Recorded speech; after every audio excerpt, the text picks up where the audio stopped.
perasaan tidak layak, perasaan tidak. Terima kasih Yuyun. Minta tolong ke Rati, bisa ditampilkan slide-nya. Baik, Kak.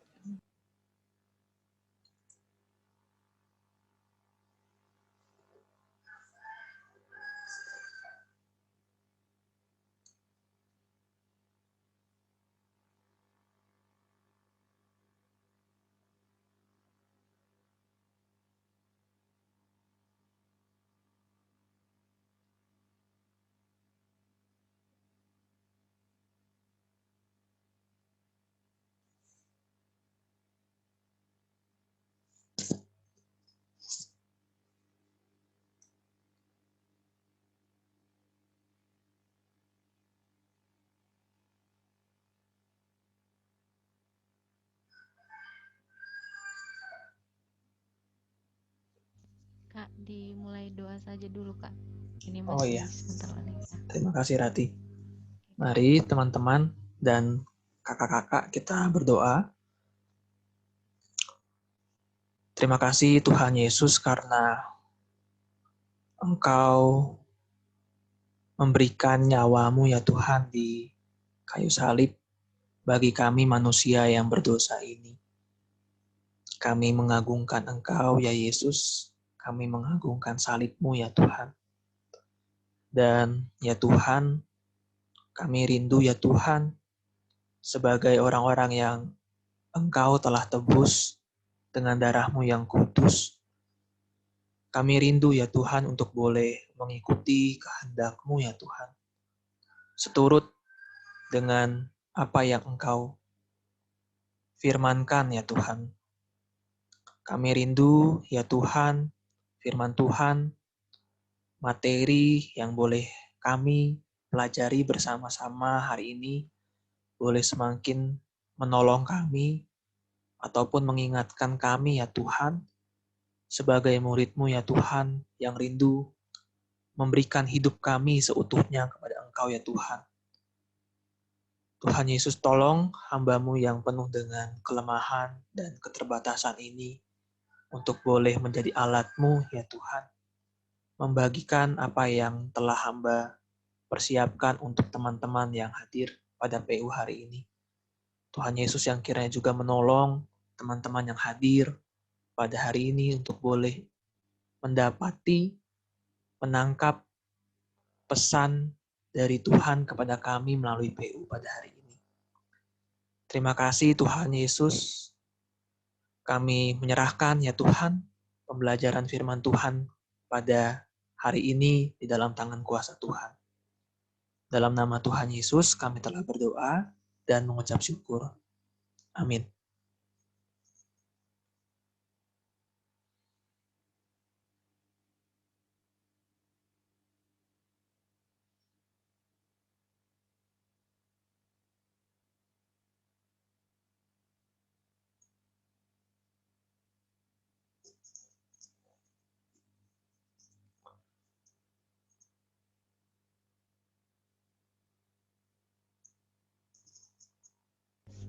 Kak, mohon bersabar sedikit, Kak, ini ada kesalahan. Iya Rati, tidak apa. Kalau tidak bisa, saya juga nggak apa-apa Rati. Saya bisa share screen. Oke, baik, Kak. Oke, saya saja ya. Oke, terima kasih, Kak. Iya.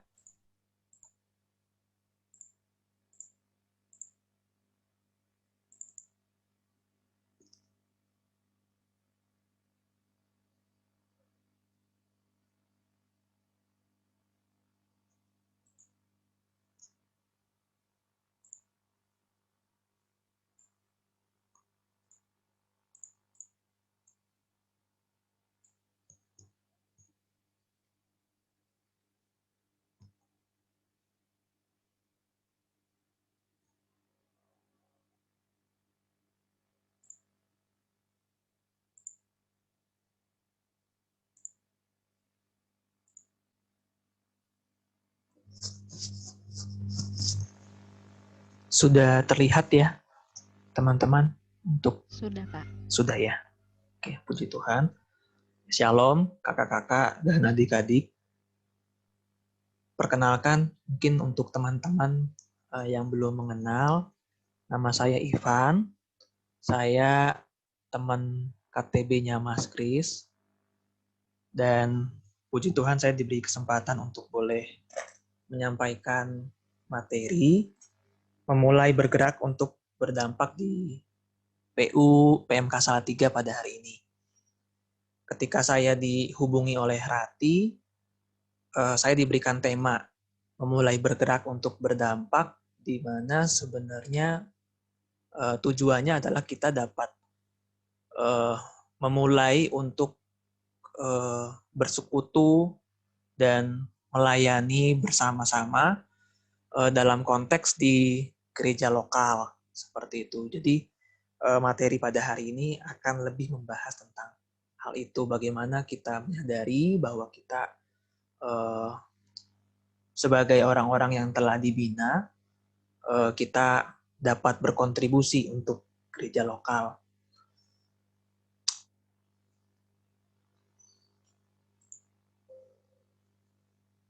Nah, sebelum kita lanjut lebih jauh, kita mau mencoba melihat visi dari Perkantas itu sendiri yang mungkin teman-teman sudah familiar. Nah, visi dari Perkantas itu sendiri adalah mempersiapkan siswa dan mahasiswa menjadi alumni yang dewasa dan menjadi berkat dalam keluarga, gereja, bangsa, dan negara, serta dunia melalui pemuridan yang mencakup penginjilan, pembinaan, pelipat gandaan, dan pengutusan. Nah, inilah yang kita kerjakan, yaitu pemuridan, dan pemuridan itu dilakukan dengan 4P ya, yang seperti kita tahu, yaitu penginjilan, pembinaan, pelipat gandaan, dan pengutusan. Untuk apa mengerjakan pemuridan? Agar kita dapat mempersiapkan siswa dan mahasiswa, termasuk di dalamnya kita sebenarnya, untuk dapat menjadi alumni yang menjadi berkat bagi keluarga, gereja, bangsa, dan negara, serta dunia. Nah, jadi di dalam visi itu kita bisa lihat salah satu tujuan kita dimuridkan di dalam Perkantas ini adalah agar kita dapat menjadi berkat di dalam gereja.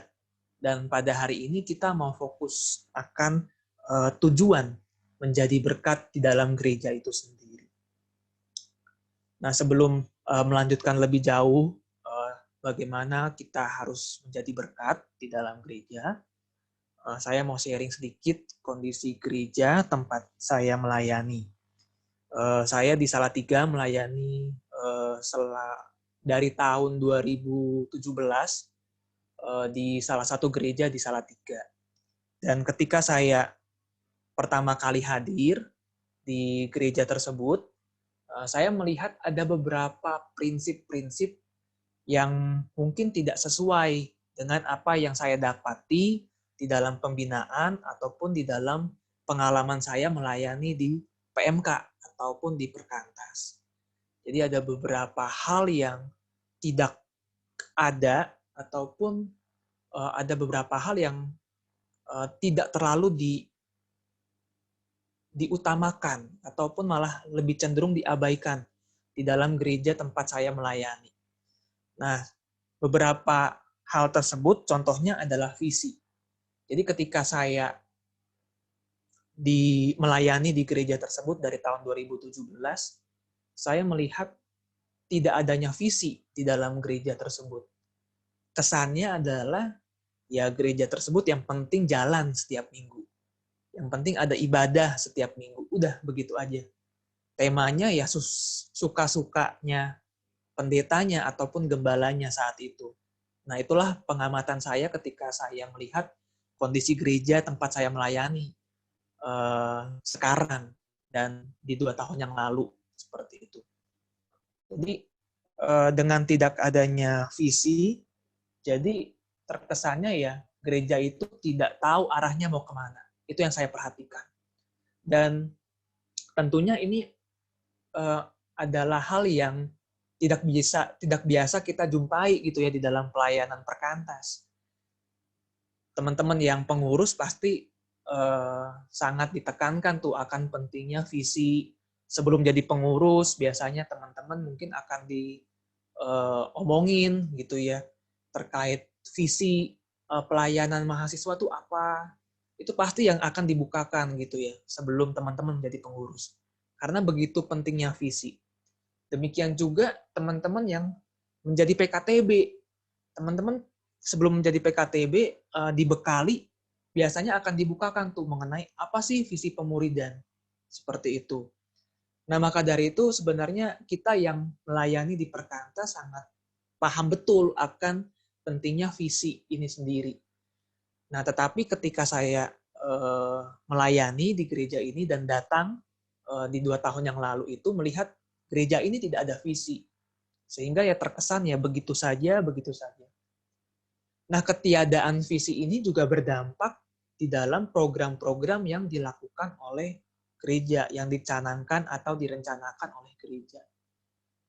Kita yang melayani di perkantas sadar betul bahwa program yang kita buat itu pasti adalah program-program yang dapat mendukung pencapaian visi.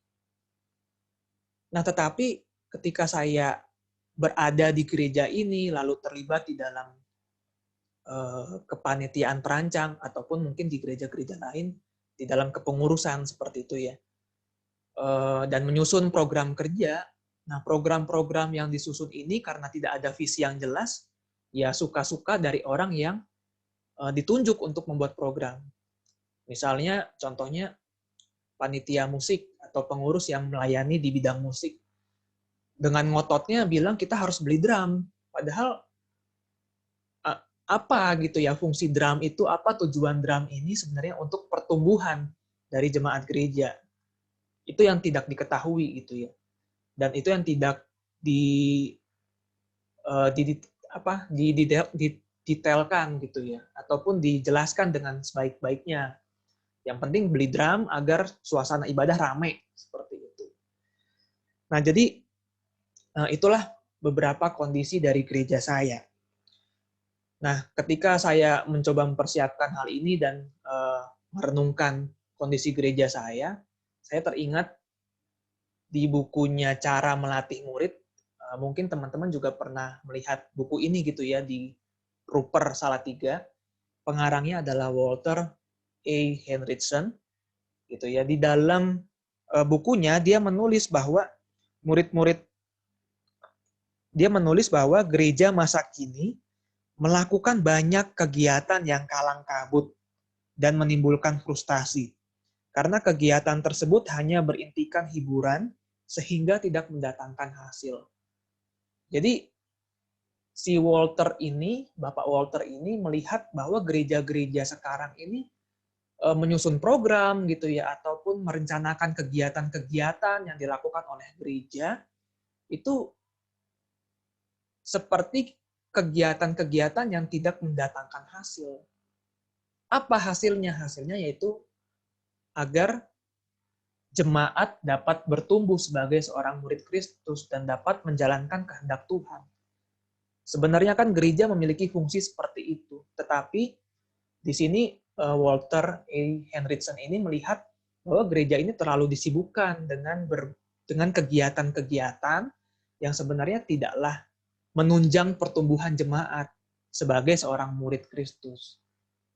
Misalnya kalau saya kembali mengingat di gereja saya tuh mengadakan piknik gitu ya. Nah, sebenarnya piknik itu untuk apa gitu ya? Selain untuk keseharian jemaat. Dan di piknik itu seperti ya tujuannya adalah untuk refreshing. Sebenarnya kan tidak seperti itu gitu ya, tetapi sebenarnya mungkin di dalam piknik itu kita mengadakan suatu penyegaran iman, ataupun di dalam piknik itu diberikan materi-materi yang dapat menolong pertumbuhan. Seharusnya kan seperti itu. Nah, jadi ada kecenderungan gereja-gereja karena tidak memiliki visi yang jelas gitu ya. Jadi ya hanya melakukan kegiatan-kegiatan yang hanyalah tidak mendatangkan hasil. ataupun ya sekedar untuk senang-senang saja gitu ya, atau untuk rame-rame saja. Nah, kita yang kita yang sudah dibekali di perkantas, mengerti akan pemuridan, tahu sebenarnya apa yang kita lakukan ini ya sebenarnya semuanya itu ditunjang, semuanya itu dilakukan untuk menunjang pertumbuhan. Dan dampak tidak adanya visi dan program yang jelas dari gereja saya adalah saya melihat bahwa ya jemaat tidaklah mengalami pertumbuhan yang maksimal, sebenarnya seperti itu. Jadi kesannya adalah ya jemaat hanya datang tiap minggu, memenuhi kewajibannya sebagai orang Kristen. Ketika ditanya sama orang lain, apakah sudah ke gereja? Apakah sudah ke gereja? Sudah gitu ya. Tetapi tidak tahu ketika keluar dari gereja mendapatkan apa, tidak tahu gitu ya bagaimana hasilnya. Dan dengan tidak adanya visi dan program yang benar, pertumbuhan jemaat menjadi terhambat. Boro-boro gitu ya, atau alih-alih membicarakan tentang kita harus bermisi, kita harus mengabarkan Injil, pertumbuhan di dalam diri sendiri saja masih banyak hal yang perlu dikoreksi ataupun diperbaiki. Seperti itu. Nah, itulah dampak dari tidak adanya visi dan program di dalam gereja saya yang sebenarnya menunjang untuk pertumbuhan jemaat. Dan nah, itu beberapa hal yang saya bisa sharingkan gitu ya mengenai kondisi gereja saya. Nah, mungkin di gereja-gereja lain teman-teman bisa menyebutkan gitu ya banyak kondisi-kondisi yang lain. Mungkin misalnya ada pengajaran yang kurang tepat yang diajarkan oleh pemimpin gereja. Misalnya di beberapa gereja, tidak semua sih, di beberapa gereja hanya menekankan tentang berkat, dan berkat. Seperti itu. Sehingga jemaat kecenderungan datang ke gereja bukan cari Tuhan, tapi cari berkat Tuhan. Nah, itu kan sebenarnya sudah keliru sesungguhnya di dalam konsep beribadah di gereja. Lalu mungkin kita juga mendapati di gereja tidak adanya teladan yang dapat dijadikan contoh. Atau mungkin kita melihat di gereja tempat kita beribadah, misalnya kita terlibat di dalam pelayanan, mungkin beberapa gereja tidaklah memprioritaskan akan seriusnya pelayanan, akan seriusnya menjaga kekudusan di dalam pelayanan. Yang penting kamu bisa main drum, atau yang penting kamu bisa gitar, oh suara kamu bagus, ya udah kamu aja melayani. Nah, seperti seakan-akan menyepelekan pelayanan. Dan mungkin masih banyak lagi kondisi-kondisi gereja yang sebenarnya mungkin tidak sesuai gitu ya dengan prinsip yang kita dapatkan ketika kita dimuridkan di perkantas. Seperti itu. Nah, yang menjadi pertanyaan selanjutnya, ketika kita melihat adanya kondisi-kondisi gereja seperti itu, nah bagaimana nih respon kita sebagai orang yang sudah dimuridkan? Bagaimana ya, apa yang harus kita lakukan ketika kita melihat hal itu di depan mata kita, ketika kita menyadari bahwa kita adalah orang-orang yang sudah dibina di dalam perkantas. Nah, mari kalau kembali kita melihat di dalam visi perkantas, ya seharusnya ketika kita melihat adanya kondisi seperti itu di gereja-gereja, ya kita harusnya menghidupi visi menjadi berkat gitu ya di dalam gereja-gereja. Yaitu kita harus hadir di gereja tersebut untuk berbuat sesuatu. Dan sesungguhnya ketika kita merenungkan kembali identitas kita yaitu adalah tubuh Kristus. Ketika kita ditebus oleh Tuhan Yesus, kita dipersatukan dengan orang-orang percaya lainnya menjadi tubuh Kristus. Maka dari itu kita adalah anggota-anggota dari tubuh Kristus. Dan harusnya seperti yang mungkin kalau teman-teman ikut doa IFES, Seperti yang Mas Dan bilang gitu ya, ketika salah satu anggota tubuh mengalami pergumulan, itu pun yang menjadi pergumulan kita juga. Seperti itu. Maka dari itu ketika kita sebagai salah satu anggota dari tubuh Kristus, melihat anggota-anggota lainnya yang tergabung di dalam gereja lokal mengalami suatu pergumulan, maka kita harus berbuat sesuatu. Maka kita pun harus memperhatikan mereka sebagai sesama anggota dari tubuh Kristus. Nah, teman-teman, saya undang teman-teman kalau misalnya ada Alkitab, silahkan membuka 1 Korintus pasal yang ke-12. 1 Korintus pasal yang ke-12, ayat yang ke-12 sampai yang ke-31. Kita tidak akan baca semuanya, namun kita akan melihat beberapa ayat dari perikop ini. Yang pertama, kita bisa lihat di ayat yang ke-13, dikatakan di ayat yang ke-13 bahwa sebab dalam satu roh kita semua, baik orang Yahudi maupun orang Yunani, baik budak maupun orang merdeka, telah dibaptis menjadi satu tubuh, dan kita semua diberi minum dari satu roh. Ayat 13 ini menolong kita mengingat bahwa kita semua telah dipersatukan sebagai satu tubuh. Lalu di ayat yang ke-25 sampai yang ke-27, supaya jangan terjadi perpecahan dalam tubuh, tetapi supaya anggota-anggota yang berbeda itu saling memperhatikan. Karena itu, jika satu anggota menderita, semua anggota turut menderita. Jika satu anggota dihormati, semua anggota turut bersukacita. Kamu semua adalah tubuh Kristus, dan kamu masing-masing adalah anggotanya. Sebagai anggota dari tubuh Kristus, ayat ini sudah sangat jelas bahwa kita tidak dipanggil untuk mengabaikan satu sama lain, tetapi kita dipanggil untuk saling memperhatikan satu sama lain. Dalam suratnya kepada jemaat di Korintus, Paulus tidaklah menyebutkan bahwa jemaat Korintus itu seperti tubuh Kristus. Tetapi dengan tegas, Paulus mengatakan bahwa gereja Korintus, jemaat Korintus adalah tubuh Kristus. Kita bisa lihat ya, perbedaan seperti tubuh Kristus dan adalah tubuh Kristus itu sendiri. Ketika Paulus mengatakan gereja adalah tubuh Kristus, jemaat Korintus adalah tubuh Kristus, maka mereka adalah tubuh Kristus. Itulah identitas mereka sebagai orang percaya. Dan inilah yang mencerminkan kita sebagai sesama orang percaya.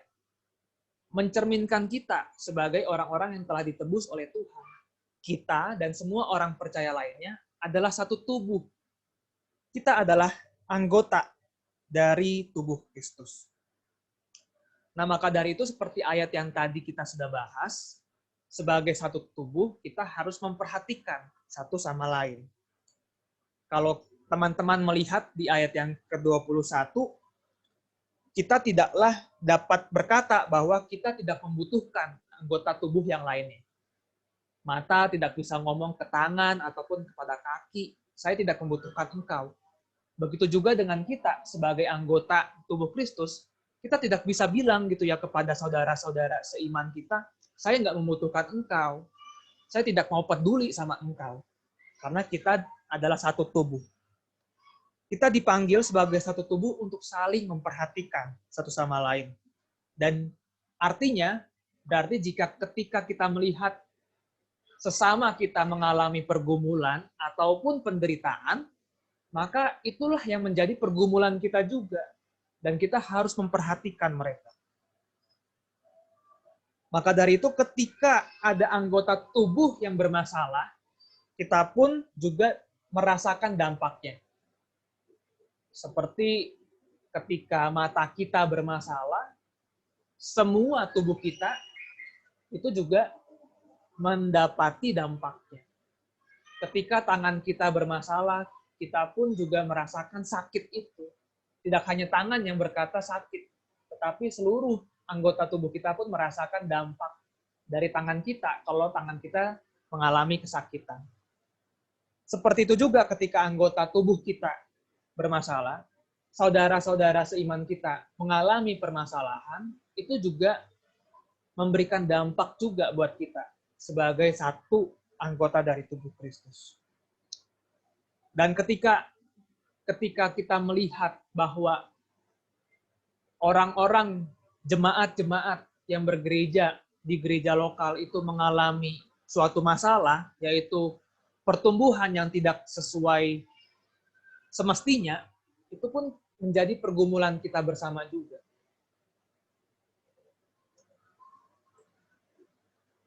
Itu menjadi masalah kita bersama juga. Nah, maka dari itu Paulus mengingatkan kita kembali di dalam suratnya di Efesus pasal yang keempat ayat yang ke-16. Di Efesus 4 ayat yang ke-16, di dalam suratnya kepada jemaat Efesus, Paulus pun juga menyinggung tentang kesatuan tubuh itu sendiri. Dan di ayat yang ke-16, Paulus mengingatkan gitu ya kepada jemaat Efesus, daripadanya lah seluruh tubuh yang rapi, tersusun dan diikat menjadi satu oleh pelayanan semua bagiannya, sesuai dengan kadar pekerjaan tiap-tiap anggota menerima pertumbuhannya dan membangun dirinya dalam kasih. Versi bahasa Inggris akan lebih menolong kita memahami artinya. From him, the whole body grows, fitted and held together through every supporting ligament. As each one does its part, the body grows in love.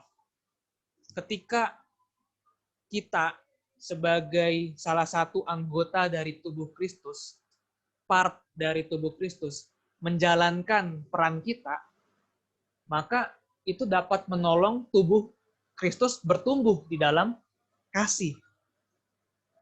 Jadi sebagai sesama orang percaya, di dalam Efesus 4 ayat yang ke-16 ini, kita diikat, kita terikat satu sama lain.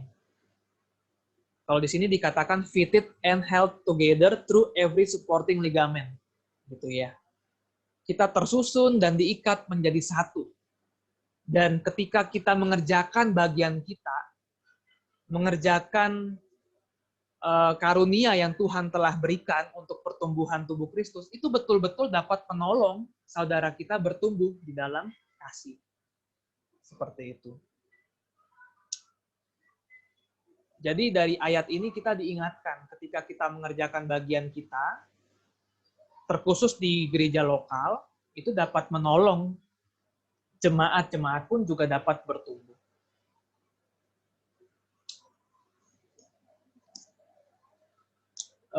Jadi apabila kita terlibat di dalam pelayanan, sebagai satu tubuh yang terikat satu sama lain, itu akan sangat baik sebenarnya. Karena di dalam pelayanan, kita sedang menyatakan cinta kasih kita gitu ya kepada Tuhan dan juga kepada sesama. Dan karunia yang Tuhan telah berikan, itu adalah diberikan oleh Tuhan agar kita gunakan untuk membangun tubuh Kristus itu sendiri. Nah, jadi kembali lagi gitu ya kepada kita yang telah terbina di dalam perkantas dan kita menyadari betul bahwa kita adalah anggota dari tubuh Kristus. Maka dari itu, marilah kita berkontribusi bagi gereja lokal. Karena kita dipanggil untuk berdampak bagi gereja lokal. Seperti itu ya. Mungkin ada pertanyaan. Apakah saya boleh tidak bergabung di gereja lokal karena saya sudah punya komunitas nih di perkantas. Saya sudah punya KTB, saya setiap minggu rajin ikut PU. Nah, apakah saya boleh untuk tidak terlibat di dalam gereja lokal? Kalau saya mengatakan bahwa tidak boleh gitu ya. Karena perkantas bukanlah gereja lokal. Jadi teman-teman yang terbina di dalam perkantas, tergabung di dalam perkantas, tetap juga harus mengambil komitmen di dalam gereja lokal. Mengambil komitmen untuk bertumbuh, bersekutu bersama-sama, dan melayani kalau bisa di gereja lokal. Seperti itu. Dulu ada senior saya yang pernah membagikan juga hal ini gitu ya. Waktu itu kami pengurus PMK diingatkan gitu ya. Ketika kita mengurus PMK, ketika kita menjadi pengurus PMK, bukan berarti kita tidaklah terlibat ataupun aktif di dalam gereja. Kita juga harus aktif di dalam gereja. Seperti itu. Agar kita pun juga dapat membawa apa yang kita sudah dapat di dalam PMK ataupun di persekutuan mahasiswa untuk dibawa kepada gereja. Hal-hal yang baik itu dibawa kepada gereja. Agar gereja pun juga bertumbuh. Agar gereja pun merasakan dampak dari kehadiran kita. Seperti itu. Nah, yang jadi persoalan sekarang adalah kadang-kadang gereja itu sering kali memandang bahwa sebagai memandang gitu ya, lembaga-lembaga seperti perkantas seperti ini malah menjadi saingan gitu ya. Nah, sebenarnya kan tidak seperti itu. Beberapa gereja bahkan melihat orang-orang yang terlibat di dalam perkantas kok tidak membawa apa-apa ya pada gereja gitu ya, malah ketika dimintain tolong seperti itu ataupun didapati tidak pernah hadir gitu di dalam gereja. Nah, jangan sampai kita malah menjadi batu sandungan juga gitu ya bagi gereja. Yang harusnya kita menjadi berkat bagi gereja malah menjadi batu sandungan karena kita tidak ke gereja. Jadi sebagai orang yang terbina, mari kita bersekutu, ambil komitmen juga bersekutu menjadi berkat di gereja. Seperti itu.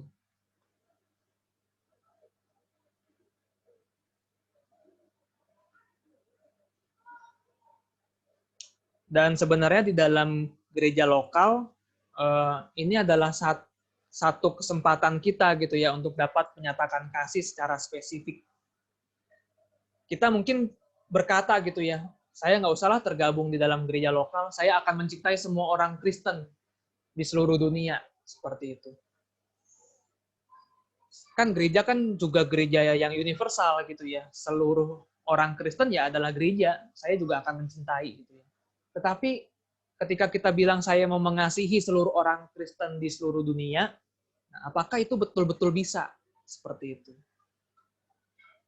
Nah, dengan kita tergabung di gereja lokal, sebenarnya kita dapat menspesifikkan ataupun betul-betul menyatakan kasih kita secara spesifik gitu ya, dengan memberikan waktu kita, memberikan tenaga kita, memberikan perhatian kita kepada sesama anggota di gereja lokal. Seperti itu. Nah, jadi untuk teman-teman yang hadir pada PU hari ini, meskipun teman-teman bukanlah anggota dari salah satu gereja lokal, saya berharap teman-teman tidak berpindah-pindah gitu ya di dalam berjemaat ataupun di dalam bergereja. Tetapi teman-teman dapat berkomitmen untuk stay gitu ya, ataupun hadir di gereja tersebut. Ambil komitmen untuk bertumbuh dan melayani di gereja tersebut. Nah, kenapa kita harus stay dan kita tidak berpindah-pindah seperti itu ya? Karena kalau misalnya kita berpindah-pindah, bagaimana kita dapat hadir? Bagaimana kehadiran kita dapat dirasakan oleh orang-orang di sana, oleh gereja di sana. Bagaimana kita yang berpindah-pindah ini dapat mengenal jemaat di gereja tersebut. Padahal kita diminta untuk saling memperhatikan sebagai anggota tubuh Kristus.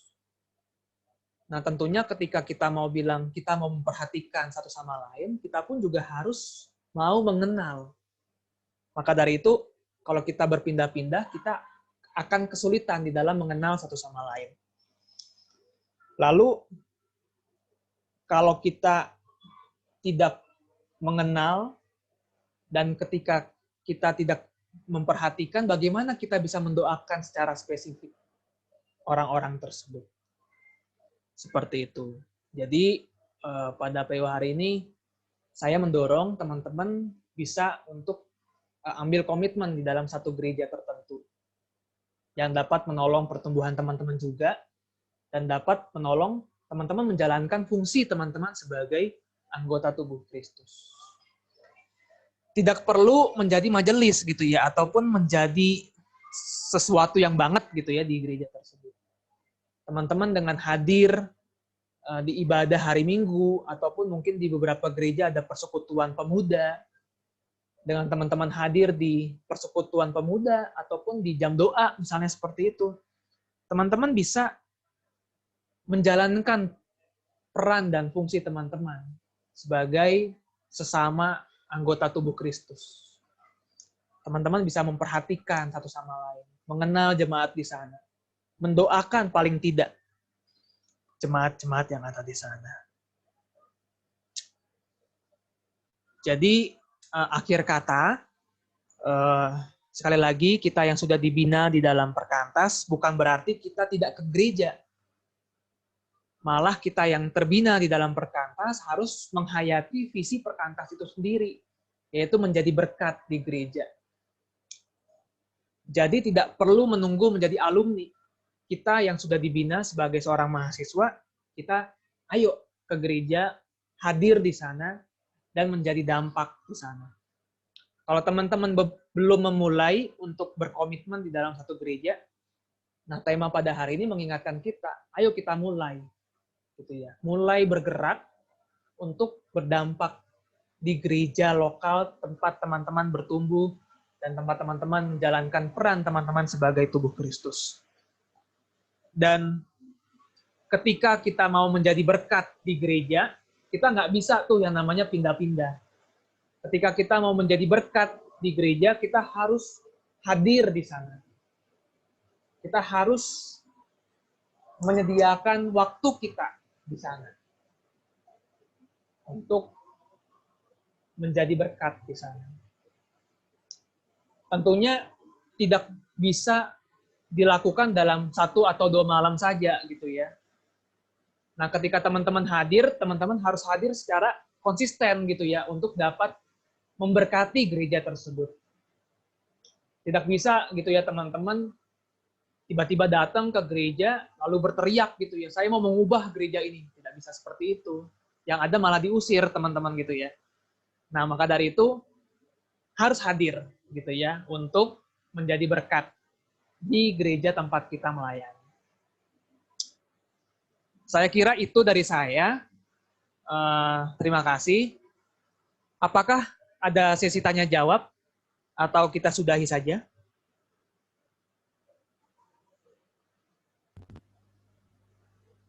Tidak.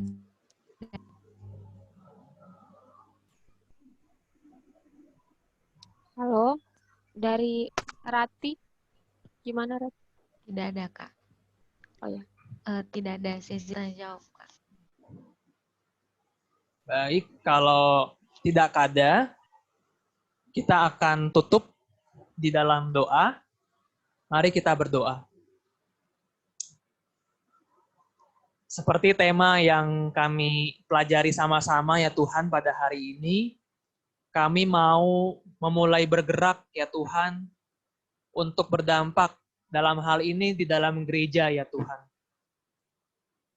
Kami memohon agar kami selalu diingatkan ya Tuhan, bahwa kami adalah salah satu anggota dari tubuh Kristus. Maka dari itu ya Tuhan, kami rindu ya Tuhan, untuk dapat menolong anggota-anggota tubuh Kristus lainnya ya Tuhan, untuk dapat bertumbuh